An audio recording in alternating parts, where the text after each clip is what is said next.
All right. So my name is Marjorie Adams. I'm going to be leading our webinar today for what is new in QuickBooks 2017. It's always an exciting time of year. The new QuickBooks improvements are rolled out, fixes are rolled out, and the new product is actually going to be released on Monday. So for any of our ProAdvisor partners who are on the line, you should have your license in your Intuit account already. ProAdvisors get it a couple weeks earlier. For our enterprise and other desktop clients, you'll see those start to roll into your account starting on Monday. It does take a little bit, right? QuickBooks has a couple of users, right? So it does take a little bit to get everybody out their 2017 editions. So give it a few weeks, and if you still don't see it, then give us a holler if you're supposed to have it. And then, of course, if you need to upgrade your license to 2017, if you're in a Pro Premier or a expired enterprise full service plan, just give us a call and we can help you out with that. Okay, as a reminder, here at Fourlane, we are your partner for everything QuickBooks. We want to get you the biggest bang for your buck by reviewing your software, your payroll options, your credit card processing options, and a lot of these things have changed in the last couple of years, right? Payroll direct deposit fees are included with enterprise. Some of the credit card processing fees are lowered. So you definitely want to make sure, if you haven't been revisiting these, to revisit them.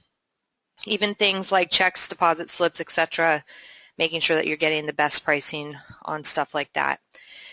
Intuit's year end is 7/31, so we just started a new year for Intuit. And we have officially, again, retained our seat as the #1 Intuit resale partner, which is very exciting for us. The reason for that is we are here to continue to be your advocates, and we will continue to be your advocates in the upcoming year as well. So make sure to use us to help to make sure that you're getting all those benefits. I do want to send a huge thank you out to our customers and our partners who are on the line. It's been another good year, growing year for us, and we look forward to many years to come, and we appreciate your support and continued partnerships. So it's been a really good year.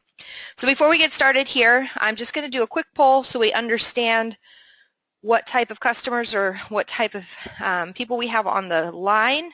So I'm going to say, what version of QuickBooks do you use? So if you can go ahead and answer that poll, that would be great. And then we're going to go ahead and dive into what is new. All right. You guys can't see the responses, I guess. So it's pretty typical for our customer base, right? We're at about 65% enterprise customers on the line. We do have that largest enterprise base here, 15% partners, and 25% Pro Premier customers. So very good. All right. Thank you for that. I'd like to understand. Okay, so let me go ahead here. I'm just going to touch at a high level these points that we're going to cover today, and then dive into the product, because that's what you really care about, right? So what's new in QuickBooks 2017? We have scheduled reports. This is the front runner headline news, right, inside of QuickBooks. We'll talk about that, what it looks like. Some find information, so some ways to find things faster inside of QuickBooks. Report customization improvements, some visual information changes that we'll talk about, and then a couple miscellaneous items, and high resolution support items as well. Okay. So let's go ahead into QuickBooks and start with scheduled reports. All right. So I have to start out this webinar in a sample file that has very little data. It's just a test file. I'm not a regular sample file, but a test data file. In our sample files, you actually can't email out reports or do anything. You can't do the scheduled reports in them. So I'm going to be in this file for just the first part here, and then switch over to a sample file that's going to have a lot more data. So scheduled reports, when you want to set this up, what is this, right? First is you now have the ability to schedule QuickBooks to automatically send reports out to whoever you want, right? Maybe we want reports sent out to our vendors for open POs for them, or maybe we need reports sent out to the leadership team for, sales this week, or whatever it is. You can now schedule reports to be set up, and we'll talk about some of the parameters around that in just a second. So the way that you go in to schedule reports is up here now under the reports menu, and you go to the schedule setup. Oh, already. You have to be in single user mode. So this is one of the things that I'm going to go through for another piece that I'm showing you in later. You have to be in multi-user mode. So you do have to be in single user mode to set it up. When you set up your scheduled reports, so you come in and it's actually based on your memorized reports list. I haven't seen in the company user setup any user role permissions that have to do with scheduled reports. So my assumption is if you have access to the memorized reports that you have access to set this up. So you have your memorized reports in here, and then you can see all the different memorized reports groups. So essentially you choose one of your memorized reports that you have, or you can choose several, which is nice, right? You can send several out at once. And then we select next. We give it a name, okay? So similar to memorize transactions, right? You want to give it a name. So this is weekly leadership team reports. You want to select a frequency in here. So how often do you want this to be sent out? Daily, weekly, every 2 weeks, etc. Then we select a time that we want to set it to be sent out. So between 1 and 12 a.m. or p.m.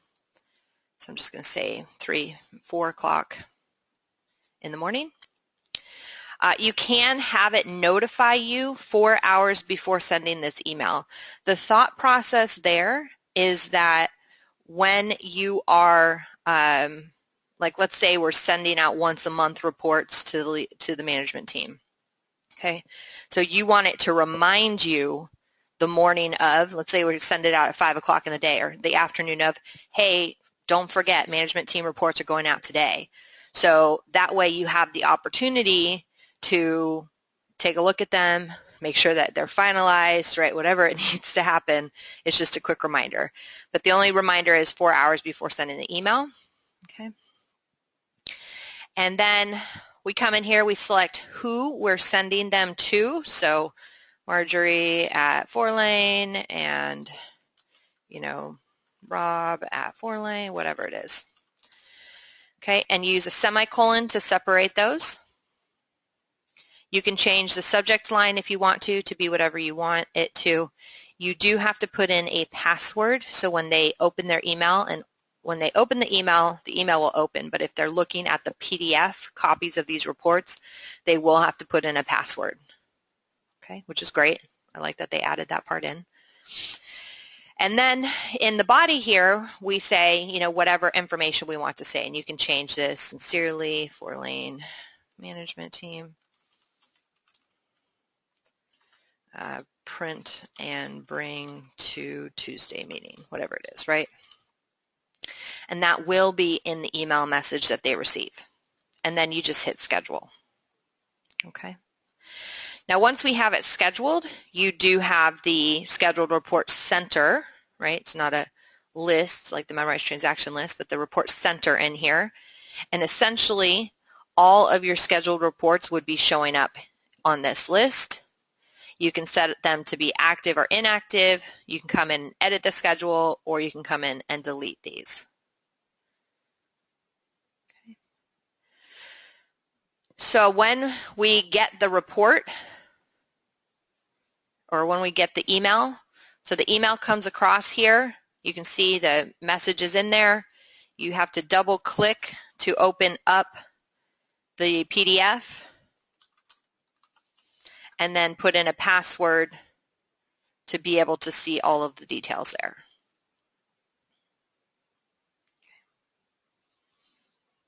All right, pretty straightforward. I'm going to close out of Outlook now since I got that part done. All right, so there are a lot of things around this. Let me hop on back over here to our PowerPoint. There are a lot of things that you have to be aware of when it comes to the scheduled reports setup. Okay. So the scheduled reports, they use the Microsoft Task Scheduler. So of course you have to have that. That has to be enabled or turned on. The Windows user needs to have administrator privileges. Okay, so when you set it up, you have to have administrator privileges.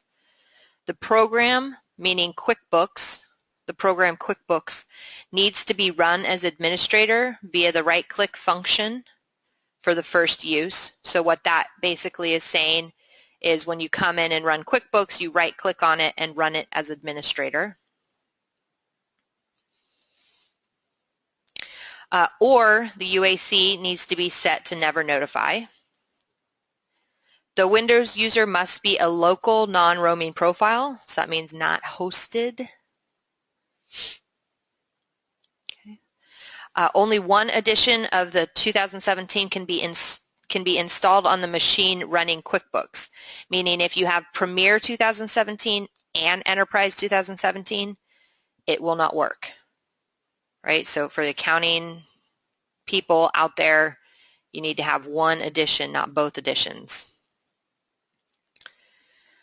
All right, other conditions not related to the task scheduler. So that's all related to the task scheduler.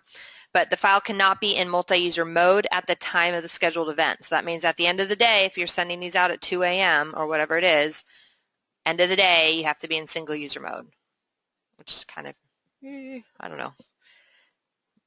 But hopefully that'll be improved on. We're talking about some multi-user mode improvements also that come out in 2017, so maybe this will be an improved on in future years. The company file must be set to use Outlook or webmail and not the QuickBooks email service. So again, that's in your preferences, right? When we come in to our send forms, you have to send using your Outlook or webmail, not QuickBooks email.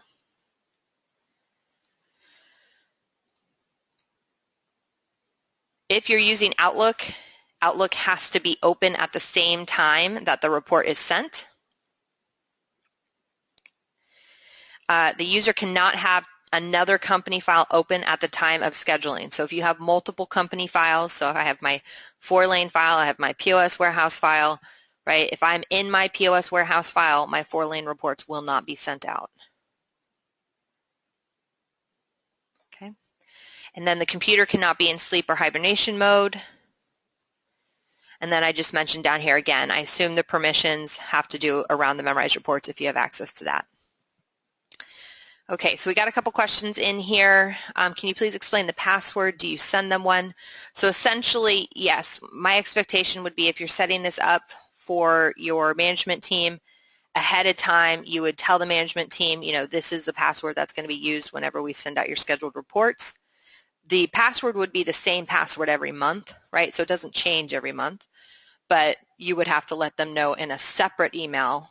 It would be recommended in a separate email to let them know the password, not the email that we set up when we actually send the reports. Okay. So hopefully that answered that question. All right, moving along.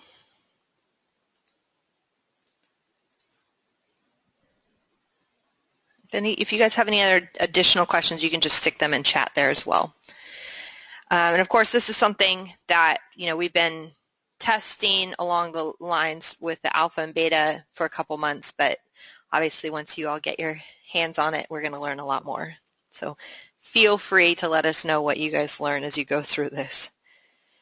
Okay, so let me go ahead now and switch on over to a different company file. So I'm going to move into the wholesale and distribution company file here and on to the next topics. Okay, maybe we're not going to move over. Let's try a contractor business file here. So also, right, in the 2016 edition updates, I'm sure many of you guys saw that, they updated the user security. So occasionally on these sample files, that user security will show up here. All right, so here's a sample file. Okay, so the next improvement that is great, I think this is a great improvement for us. So when we come in, I'm just going to use an invoice as an example. What we have here is, you have all of your different customers, right, and your job set up. So previously, what we had to do is we had to know what the job or the customer started with. So if I wanted to talk about, the client meetings under quality built construction, I had to start typing client meetings. Okay. Now I have the ability to just start typing in any word in the name of the customer. So I can start typing meetings and it'll still pull up client meetings for me. The couple of things around that, first of all, notice that, right, when I started typing client meetings, it highlights it. I can just hit tab. When I just type meetings and hit tab, it doesn't highlight it. It doesn't pick it up that that's what I'm talking about. So you do have to use that down arrow key or click.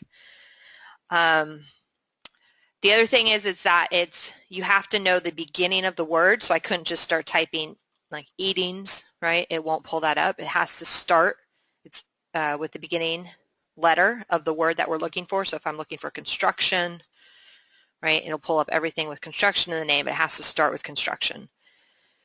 The other thing is that it is alpha only currently. So if I had a number that it started with, that wouldn't be pulled up here. But this should be on every list item. So my class list as an example, if I start typing job, right, it's going to pull up everything that has job somewhere in my class list. The same with my item code, right? So if I start typing framing, it'll pull up everything with framing in it, which is extremely helpful. Okay. All right. The other thing, of course, if you're an enterprise, you do have the find and select.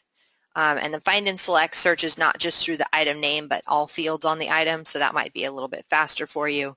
But again, it is extremely helpful. I don't, especially when it comes to item codes and customers, I don't really, let's say you have your customer base is an end user, right? And you have Adams, Marjorie, and you say, oh, I know her name's Marjorie, but I don't remember her last name. You would be able to start typing Marjorie and see that customer pulled up since it's in the name somewhere. So it could be extremely helpful. All right.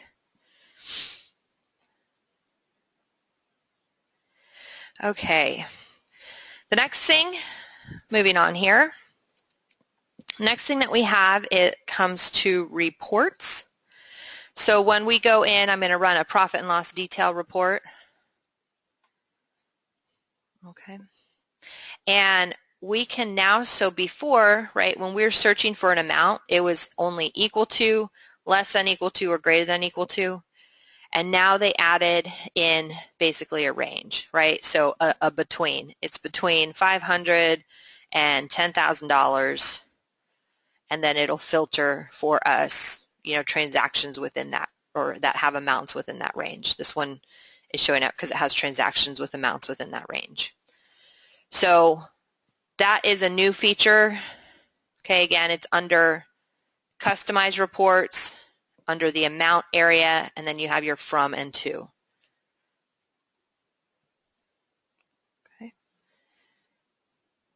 All right. And let me just they do have a question going back to scheduled reports, but I'll come back to you, Gavin, in just a little bit on that one. All right, so going on to the next improvement, I swear that this one they got from the videos because I definitely brought it up in our training videos that we have online. So customer type. Customer type is a field that if you don't use it, definitely, let us know if you feel like you should use it. A customer type field is a way for you to segment out your different customers, right? So you can choose your different customer types here.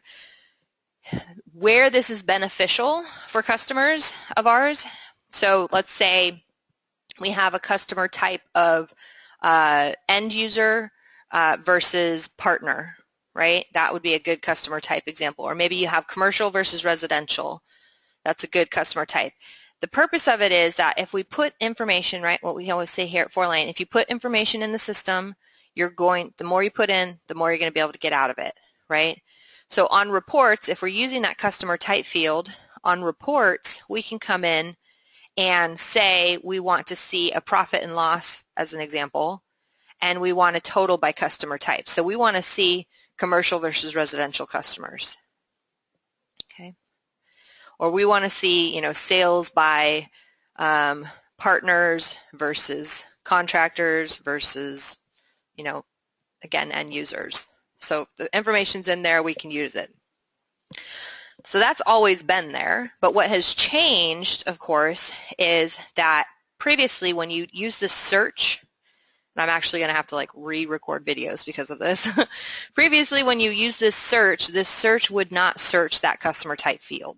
Okay, so if I was looking at anything from advertisement, right, it wouldn't pull it up, but now it does. Okay, so it does search that customer type field in here. The other thing is that when you do a custom filter on your customers, so if I choose custom filter here and I say search within, right, I can choose search within customer type. So only pull up customers of this customer type and then, you know, go from there type of thing. Okay.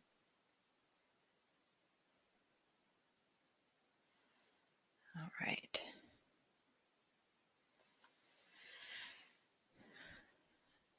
Okay.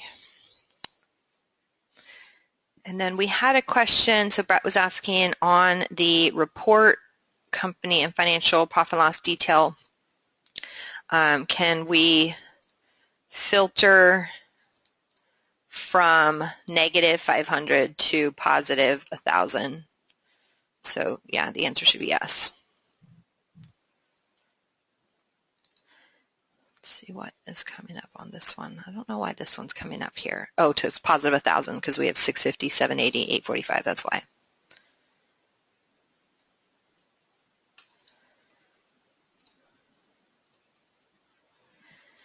All right, so customer types. Okay, so another change that is new here, and maybe you noticed it when I ran this report, but we have this new area, so up top here where it shows our applied filters.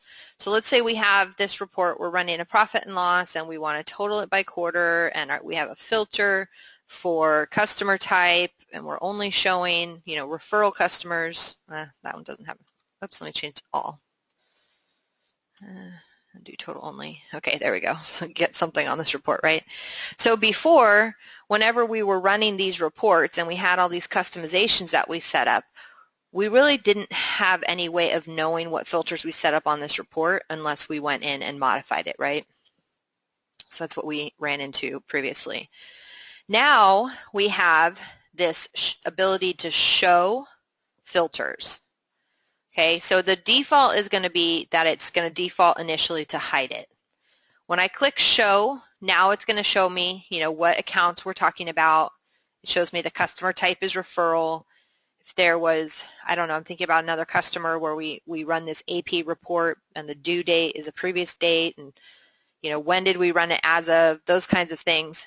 So being able to show what your filters that are on the report right on this top bar here is really helpful, as well as it prints out on the report for you as well, right? So again, somebody comes to you in, you know, from the sales team, and they have this report and it's got all this funky data and it doesn't make sense because you try to run their same report. You know, we can say, can you print out for me what filters you have so that I can understand what data you're looking at compared to what I'm looking at. Okay, so again, the applied filters. Also notice what you can do is you can actually mark it off there. So it's a quick way, instead of having to go customize, filter, choose it, delete, right? You can also do a quick X there to eliminate that filter.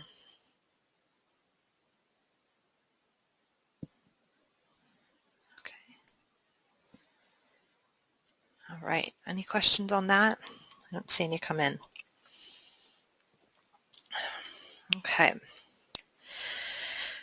Another area when it comes to reporting that is new So again, when we come in to do custom reports, right, and we filter by account, so starting in 2016, I think they started this search feature, right, so I can say filter by name or filter by type, right, customer type. But one of the things that we've always had in QuickBooks is we have the ability to say multiple names, right? And then previously what we could do is we could go through and we start checking off the names that we want, right? And there wasn't even a select all. So now we have a select all. So I can say select all customers as an example, or all names, right? This is looking at all names.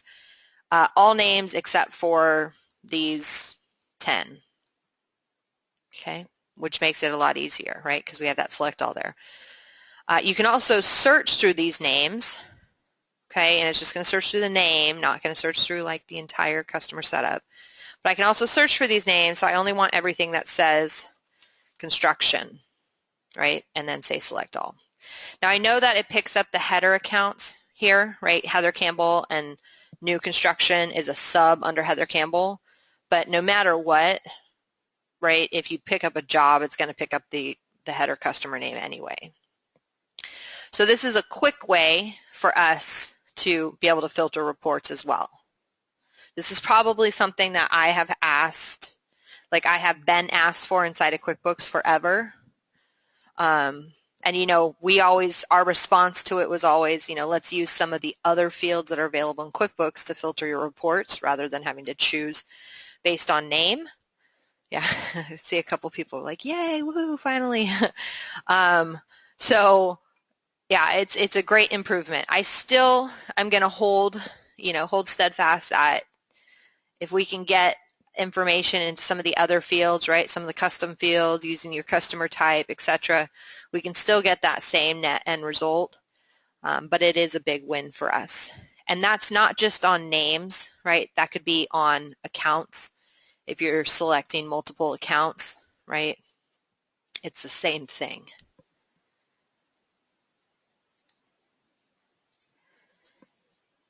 Okay. All right. Okay, moving along. So this one shouldn't affect any of our customers or partners because we should know better, right? But so one of the problems that we've seen in QuickBooks historically for people who don't have training or don't know, you know, to use this home screen and follow the pathways on this home screen. So one of the issues that we've had around QuickBooks is that people will go in and they'll create an invoice, right? They'll create all their invoices, and so their invoices are hitting their sales accounts, right? Their revenue accounts, income accounts. Then they'll skip this receive payments area and they'll go straight to record deposits. And then on the record deposits, they fill it in. They say, oh, yeah, I got a payment from, you know, Heather Campbell Construction, and it was for income, right? And then they'll basically double book their income in here. So that's been a problem historically when a lot of us are helping customers clean up their files. We'll see that income double posted. So what QuickBooks has done, which, I mean, this is why they did it, but it doesn't really make sense because if you skip that receive payments, then this isn't going to be super helpful. But what they've done is at the receive payments level, so if I go in and I receive a payment from Albert Cruz as an example here, and I'm just going to receive a check, save and close. So on the home screen now, it puts a little quantity, right, for how many things are sitting here in my undeposited funds that need to be deposited. It is very helpful for people who don't understand undeposited funds yet or who are learning QuickBooks. It's a very helpful thing, right? It's kind of a reminder, a trigger, hey, you have stuff that you need to deal with, so please deal with it. But again, the ultimate solve, which was to, you know, replace when people create the invoices and then record deposits, it's not going to solve for that because they're still skipping this receive payment stage. Okay, so let me just go ahead and do another one. So we received $5,000 from this customer. And again, you'll start to see that. Now I have 2 in there. So if I click on my record deposits, what that quantity 2 is, right, is I have 2 payments in here that I still need to get into my bank account. because it's just sitting in undeposited funds. So it's QuickBooks trying to be helpful and helping to remind you of your things that you should be taking care of. Okay, and since I'm on this screen, I'm going to bring up enterprise clients. So one of the most frequent reasons people move into enterprise is because they have multiple QuickBooks files. And so one of the things that was a complaint is that when we print our deposit summary report, that the name of the company file was not printing out on the deposit summary report. So if somebody has 15 different QuickBooks Enterprise files, right, and they're printing out their daily summary deposits, then they didn't know which deposit was supposed to go towards which company file. So what we were doing before was we were having to put the company file name somewhere in the account name, right, the bank account name. So now the company file name, or the whatever your company name is set up at the company level, it will print out on your deposit summary. So that is also a big win for those people who have multiple companies. Let me just look at questions real quick.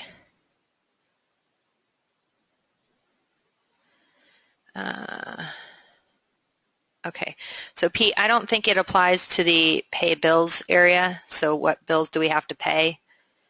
So Pete was asking, the other side, the flip side of it, what we see a lot of customers do is that they will enter the bill and the bill will be posted to the expense account, and then they will also write the check and post it to the expense account. So it's, again, double posting expenses. But you can see here that I have bills to pay and it doesn't have a quantity showing up here. Okay, so I don't think that the flip side is there yet, but that's a great idea. Okay. All right, so the next one is a pretty simple one, again, but for the people who this affects, it affects them greatly. And I'm thinking of my internal staff, our clients. This one, it was a big win for us. So when you come in and you write checks, right, if the check has been cleared by the bank, then there would be a giant cleared stamp across. Let's see if I can find one. Well, you guys know what it looks like. There's a giant cleared stamp that goes across the middle of the transaction, right? Because whenever something has been marked as cleared, it would show it here. Well, on credit card transactions, it didn't used to do that. So when I come in now to enter a credit card charge, if it has been cleared, of course this one's not. Let me go ahead and do this. In my other sample file that it wouldn't let me in, it would do this. Let me go ahead and reconcile real quick. So I'm going to reconcile MasterCard to 0, and I'm going to mark off some of these guys. So 814 and 21. Oops, negative 81421. Okay, so I have some, well, let me just mark all actually.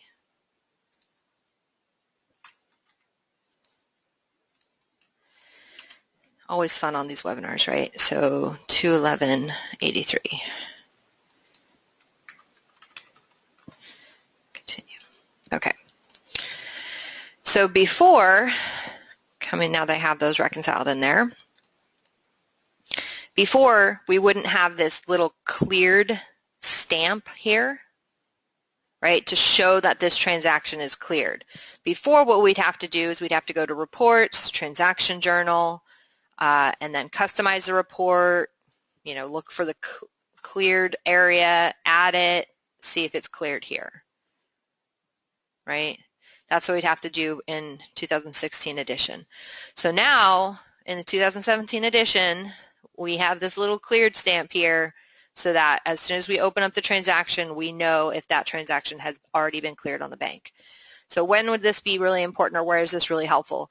So we have a customer who does a tremendous amount of purchasing on their, I'm sure there's several of you on the phone too, tremendous amount of purchasing on credit cards, right?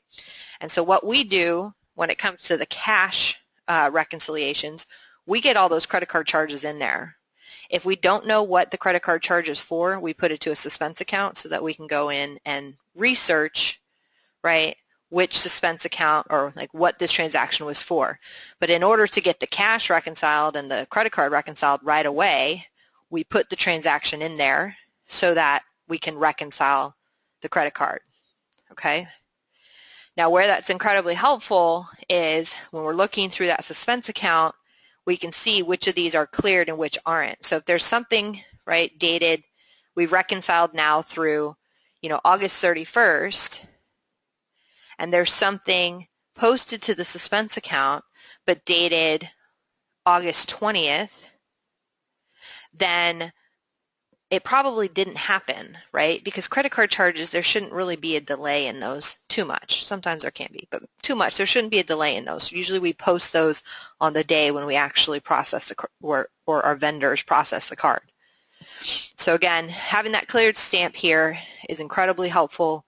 It saves us so many steps where we would have to go look up to see if this transaction had already cleared. Okay. Now, of course, there are reports, right, where I could go in and run a custom transaction detail report, and I could filter it by if it's cleared or not, right? So I could say, show me, excuse me, show me every credit card account and only anything that is not cleared, right? And it give me kind of the same results. But that visual, being able to see it right there on your screen that it's cleared, is a huge time saver for those people who it affects. Okay, audit trail improvements. So again, another one that people have been asking for years. So you can now delete users, yay, which you could always do, but now it actually shows up on the audit trail.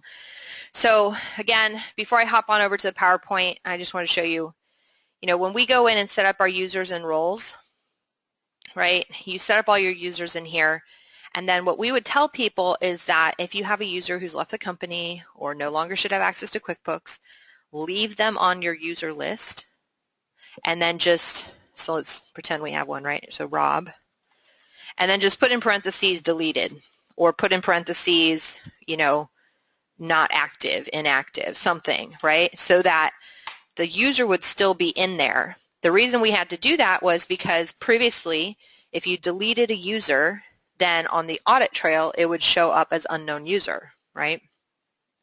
So now it doesn't do that anymore. So we can now delete users, especially, we had some corrupt user issues a couple years ago. So it's really helpful. So what it looks like here is you see transactions or enters modified by Raj, right? And Raj happened to be an external accountant. And then in parentheses, it'll say deleted user now.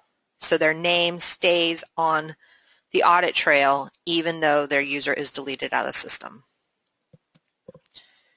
So it's little things, okay? Those little things that make it super exciting. Okay, so there have been a couple of fixes made to for people who are higher resolution device users or who need to, modify their resolution on their screens.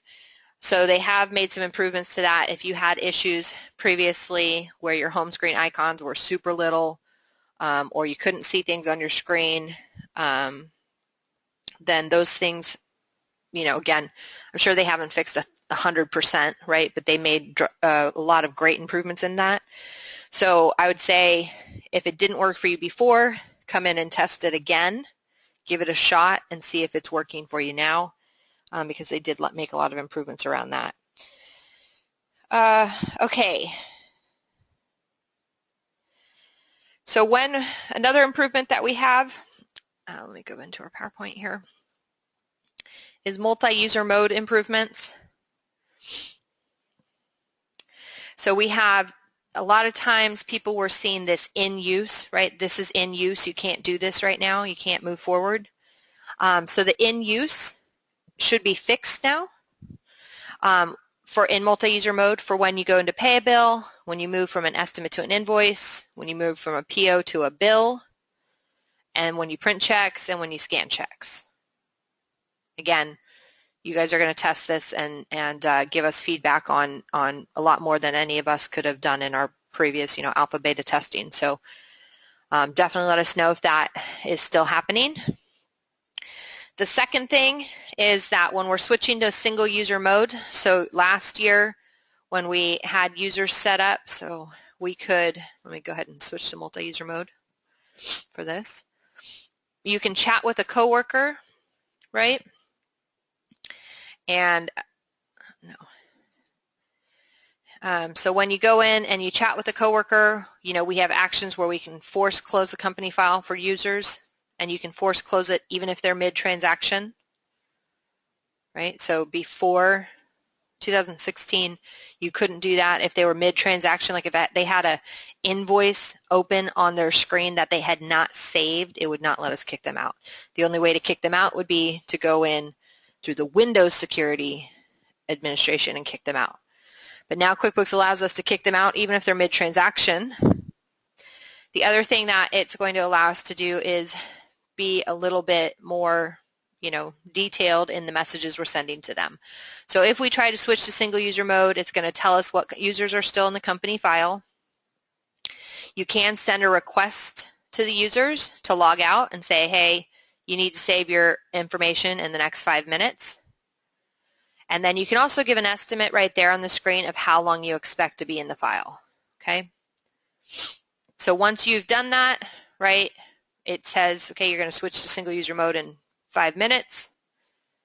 And then also what the other users see, right, so it says save your work. Marjorie, admin, whoever it is, will switch to single user mode, and you can log out when the time is up, right, so by 4:30.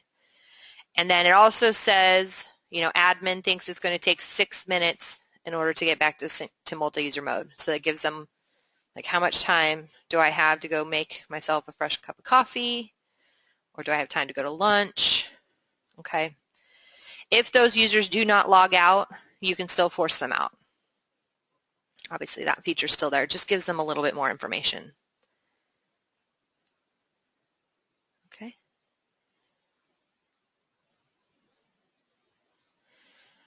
All right.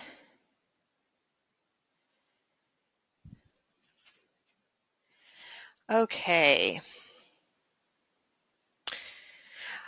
So another thing that I have noticed, again, this applies more to accountant users than it does to end users or anybody who has the accountant's edition of QuickBooks, Enterprise or Premier. So essentially, like when I came in here the other day, I was doing a demo for a customer who wanted to use a sales order fulfillment worksheet. And we came in and it's not here for me, right? Like in the accountant edition, it used to always be here.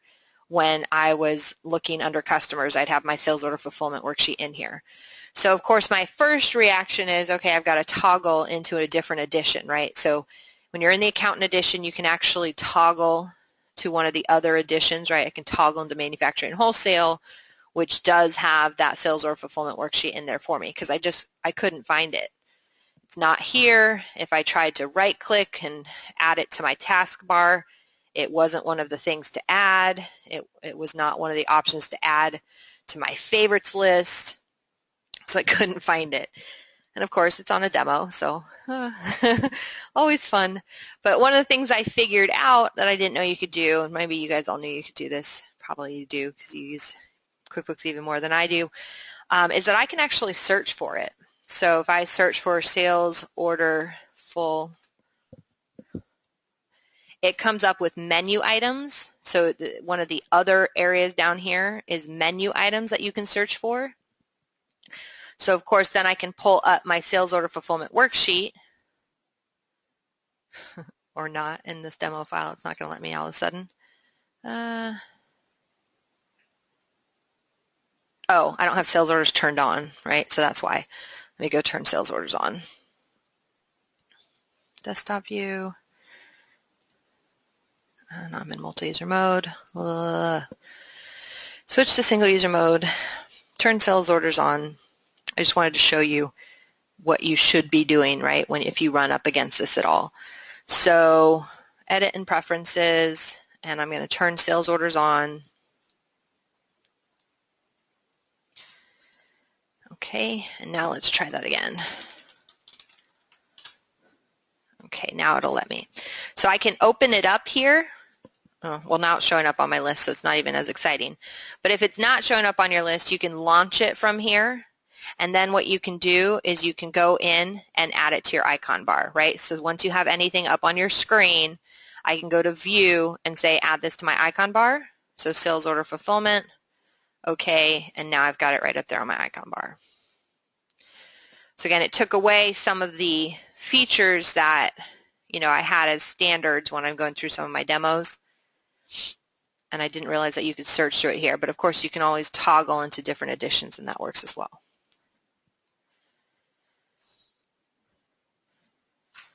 Okay. All right, so I have a couple questions here. So let's see if I can answer these. So Gavin said, suppose this is a company file with deleted users before this version. Would it show those deleted users retroactively, or is it just deleted in QB 2017? So as far as I know, it's only QB, like only once you get into 2017 and forward, would that start happening? Okay, would that start showing up on the reports?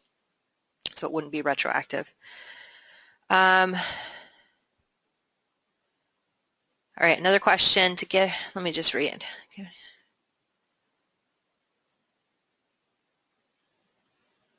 Oh, okay, yeah, this is just feedback that that multi-user mode. I mean, definitely, you guys know how we feel about it. Come in to help, send feedback online, product suggestion. We need to be able to do scheduled reports in multi-user mode, right? That's a, everybody go do that now, then they'll blame us this morning. Okay, other question. So will 17.0 be automatic once we perform the latest update to our enterprise?